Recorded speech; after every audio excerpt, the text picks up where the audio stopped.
लेकिन बड़ी खबर है, ममता बनर्जी के भतीजे और टीएमसी महासचिव अभिषेक बनर्जी आज सीआईडी के सामने पेश नहीं होंगे। अभिषेक बनर्जी को आज दोपहर 12 बजे सीआईडी हेडक्वार्टर भवानी भवन में पेश होने का नोटिस दिया गया था, लेकिन ये नोटिस विधानसभा सचिवालय को सौंपे गए और एक मैसेज में पार्टी विधायकों के जाली साइन के कथित इस्तेमाल की जांच के सिलसिले में मामला 19 मई को विधानसभा सचिवालय को दिया गया था। इस पर विवाद हुआ था, जिस पर करीब 70 नए चुने गए टीएमसी विधायक के साइन थे, लेकिन इस लेटर में शोभनदेव चट्टोपाध्याय को नेता प्रतिपक्ष के तौर पर समर्थन देने की बात कही गई थी। इसके बाद राज्य विधानसभा सचिवालय ने कोलकाता के हेयर स्ट्रीट पुलिस स्टेशन में शिकायत दर्ज कराई, जिसमें आरोप लगाया गया कि टीएमसी नेता नयना बंदोपाध्याय साइन जो उनकी थी वो अलग है, यानी कि दो साइंस में समानता नहीं है। जिसके बाद यह सवाल उठा कि क्या कोई फर्जी साइन की गई है।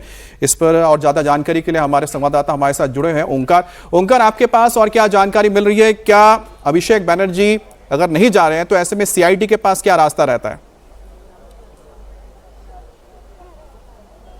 देखिए, सीआईडी की तरफ से एक एसआईटी गठन कर दिया गया है, जिसमें ये एसआईटी जो 4 सदस्य क्या होगा, ये 4 सदस्य के एसआईटी जो है वो इसके ऊपर जांच पड़ताल करेंगे कि ये जो सिग्नेचर हुआ है क्या ये फर्जी सिग्नेचर था, क्या बलपूर्वक किसी के पास से सिग्नेचर लिया गया था।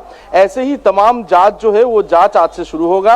हालांकि आज अभिषेक बंदोपाध्याय को भवानी भवन यानी कि बंगाल पुलिस के जो हेडक्वार्टर है वो उस जगह पे 12 बजे तक पहुंचने के लिए नोटिस दिया गया था। हालांकि अब देखने वाली बात यह है कि अभिषेक बंदोपाध्याय इस जांच के लिए पहुंचते हैं या फिर नहीं, क्योंकि दोपहर 12 बजे का समय दिया गया है अभिषेक बंदोपाध्याय के पहुंचने के लिए। तो अभी तक जहां तक जानकारी हासिल हो पा रहा है कि अभिषेक बंदोपाध्याय के ऊपर जो हमला हुए परसों सोनारपुर में, उसके बाद वो काफी शरीर उनके ठीक नहीं है, तो इस वजह से वो नहीं भी जा सकते। ऐसे ही सूत्रों के हवाले से खबर मिल पा रहा है। अमित, बिल्कुल, देखिए ओंकार, जो आप बातें कह रहे हैं ये दिक्कतें टीएमसी के सामने हैं और सबसे बड़ी दिक्कत यह है कि पश्चिम बंगाल का इतिहास ऐसा रहा है, जब जब पार्टी सत्ता से बाहर होती है तो उस पार्टी का नामो निशान मिटने लगता है। हमने कांग्रेस के साथ देखा, हमने लेफ्ट की पार्टियों के साथ देखा, और अब क्या टीएमसी के साथ भी वही इतिहास फिर से दोहराने जा रहा है? सज्जन जी, क्या लग रहा है, टीएमसी अपने आप को बचा पाएगी या नहीं?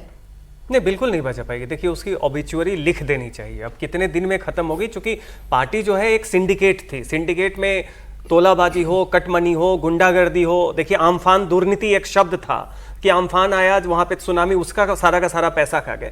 ऐसे समय में जितने भी लोग इस सिंडिकेट से जुड़े थे वो लाभार्थी थे। जैसे ही ये पार्टी सत्ता से गई है, ये सब छोड़ के भाग रहे हैं। सबको डर है कि चूंकि इसमें कोई भी दूध का धुला है नहीं, हमाम में सब नंगे हैं, तो सबको लग रहा है कि जब कार्रवाई होगी तो उनके ऊपर भी आएगी, तो अपने आप को नेता से सज्जन जी, बस एक छोटा सा मैं जवाब ले लूं देवेंद्र आपसे। देवेंद्र, क्योंकि जो लोग अब संपर्क कर रहे हैं बीजेपी के साथ, क्या बीजेपी उनको जगह देगी या फिर पार्टी में बिल्कुल नो एंट्री का बोर्ड लग चुका है? नहीं, अभी तुरंत कुछ नहीं होना है। और अभी बीजेपी की उम्मीद रहेगी कि टीएमसी के ऐसे नेता जो कि असंतुष्ट हैं ममता बनर्जी से, अभिषेक बनर्जी से, तो वो समय समय पर अपना असंतोष किसी न किसी रूप में वहां पर जाहिर करते रहें।